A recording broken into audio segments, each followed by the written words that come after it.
Hope you all are fine. Welcome to the English Academy. In this video, we are going to cover the last scene of the play, A Christmas Carol by Charles Dickens. First of all, let me introduce you to the location. The location is the offices of Scrooge and Mary. If you remember, this is the same location from where the play starts. Scrooge runs and excitedly rubbing his hands together. He is wearing his coat and hat. He is also carrying a small wrapped box. Excellent. He isn't yet here. I thought he would be late, and I was right. Too much Christmas cheer and laughing and singing. And turkey, no doubt. An army could not have finished that bird. Right here, Scrooge is referring to Cratchit. He is not here in the office up till now. And he also remembering the turkey. This is the same turkey which he asked the delivery boy to give it or deliver it to Cratchit's house. So he's thinking, might possible that finishing the turkey took a long time, but he said, I'll bet young Tim gave it a good go. My goodness, how cold it is in this office. Students, do you remember that this is the same office where Cratchit and they used to work, and on the very first in the very first scene Cratchit asked him to burn some coal because it was too cold there, but Cratchit said that he has not money to waste on burning the coal, and if he wants to get the warm in the office, so the fuel charges will be cut from Cratchit's salary. So he was that much miser and selfish. How on earth did I ever get anything done? He is actually surprised at how could it possible that he was that much cold and selfish that he did something like that. I should fill the fire with coal and light. No, I can't. Everything must be as normal because Cratchit does not know that Scrooge has changed. So he is trying to keep everything normal as per their daily routine so that Cratchit is not going to suspect that something has changed. Cratchit must not suspect a thing. A noise is heard from office stage. That must be him now. That's when Cratchit is finally now in the office. Cratchit enters slowly and quietly. He advances on his place of work when he is stopped by what sounds like a giggle coming from Scrooge. He looks up and Scrooge immediately buries his head in his work. Cratchit continues to advance quietly and there is another giggle.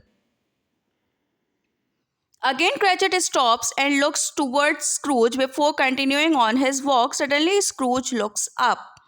Bob Cratchit, this office has been open for a full 15 minutes and I do not pay you to turn up late. If you remember that Cratchit asked for a holiday in order to celebrate Christmas, but there was a condition that if he is going to come early the next day, then he will be given a day off. But after that promise, Scrooge is still 15 minutes late and Cratchit is late and Scrooge is pretending to be, very much angry with him.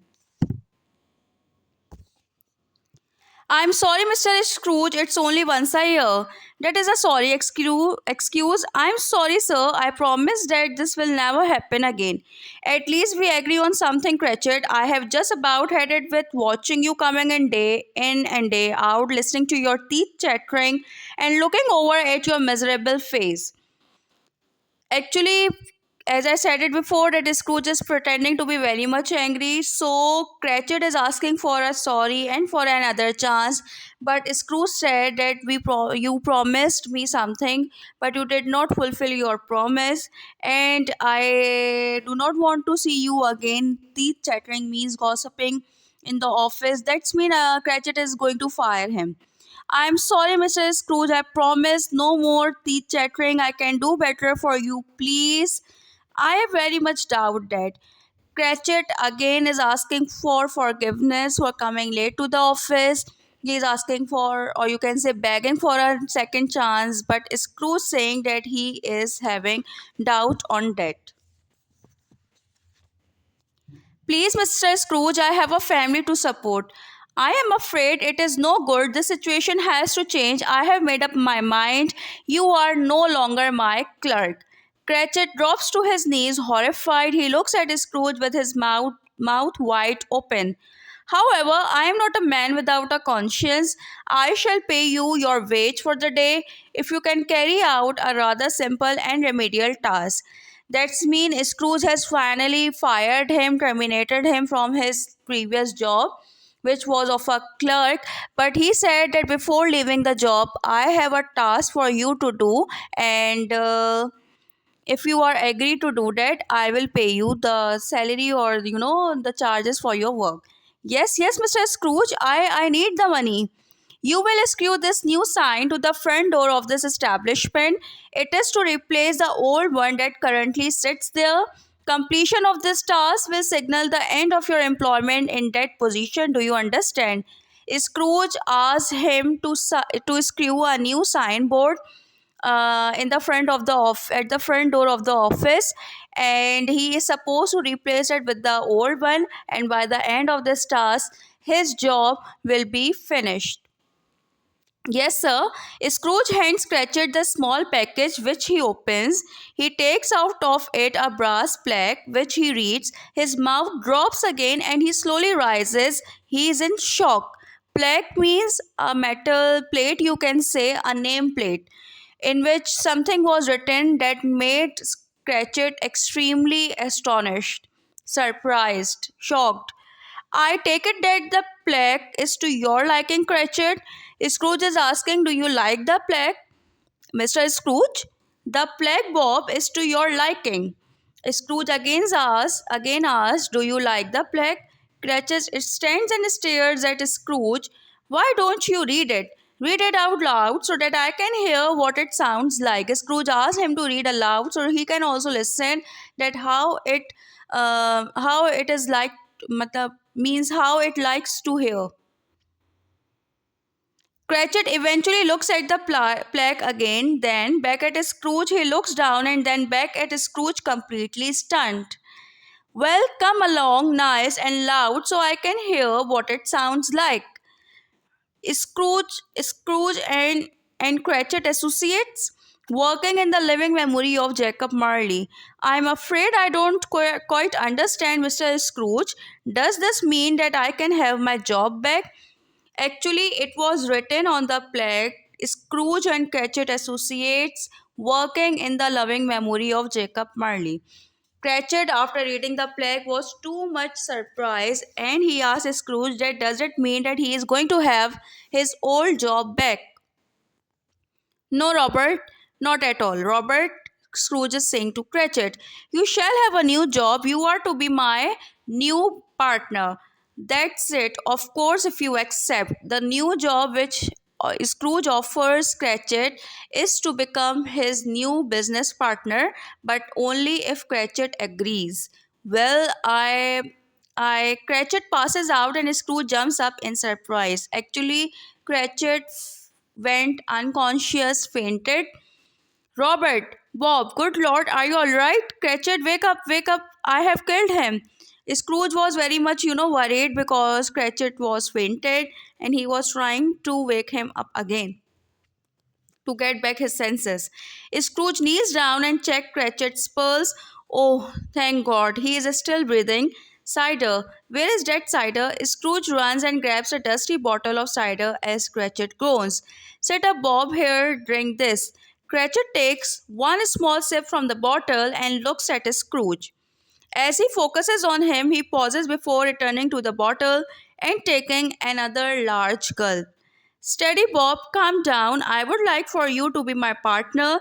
Now, Scrooge is trying to make him calm down, relax, and making him understand the whole scenario and the situation that he wants Cratchit to become his new business partner. Obviously, it is a very new, very unexpected situation for Cratchit because the person who did not even like to share or spend a penny is asking him to become his business partner. That is actually very unusual for him. I think this could be an excellent opportunity for the business, for you, for your wife, and for that boy of yours. He is talking about Tiny Tim here. He is saying for all these people, this opportunity is going to be an excellent one. My Tim, I'm afraid I don't quite listen, Cratchit. Cratchit still did not understand the situation.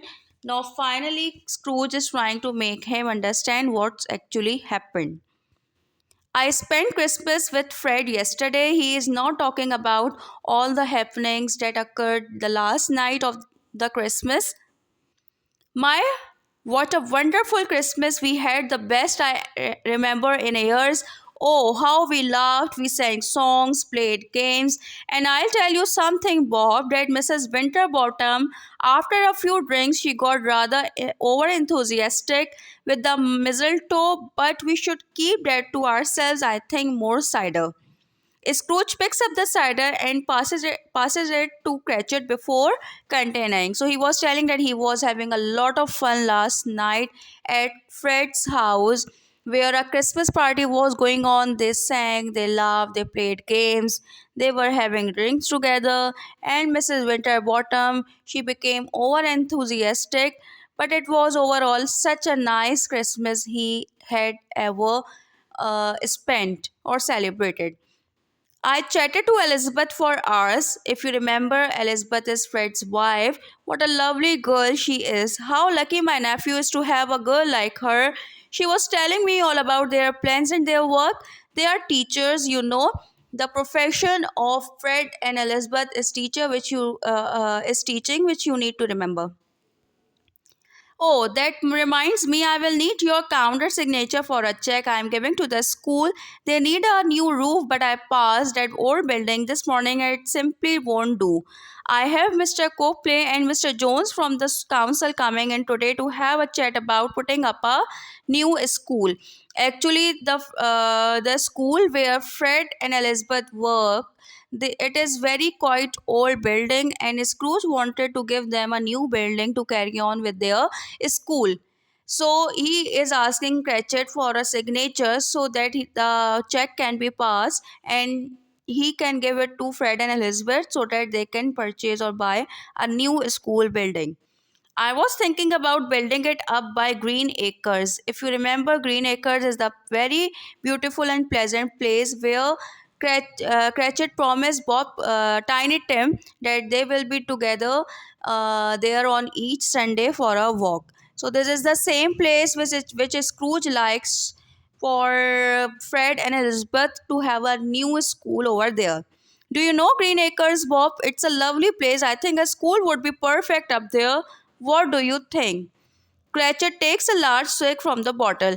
Bob Cratchit, you are a fine man and you have shown devotion and loyalty to me and to this business far beyond what I deserve. And I should like for you to be my partner. What do you say, Bob? Now, finally, Scrooge asks Bob Cratchit about his response to Scrooge's proposal for becoming his new business partner. I I think that Green Acres would be a lovely place for a school, Mr. Scrooge. That's mean Cratchit finally accepts his offer of becoming his business partner. He offers him his hand. Call me Ebenezer. Scrooge said this to Cratchit. They smile and shake hands. After their shake hand, Cratchit exits. That's mean he left the office. During the following passage, Scrooge is going around the office getting everything ready, tidied away, everything tidied away, looked up and is blowing out his candles. The ghost of Christmas present appears behind Scrooge. Now I'm gonna give you a summary of the last dialogue of Ghost of Christmas Present. After that, Scrooge became the best of men London has ever known. To Tiny Tim, he became the second father.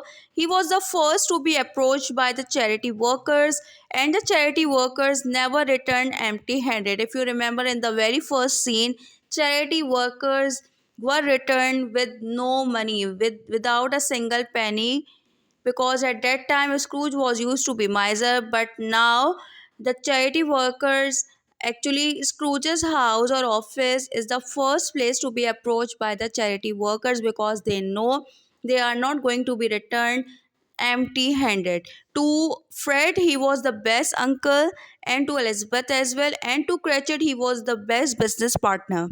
People could not understand the sudden change, but there were rumors about the ghosts and goblins, but Scrooge did not answer them. Obviously, people around him were very much surprised and astonished because it was also a new situation for them to handle. They could not believe that he has changed that much.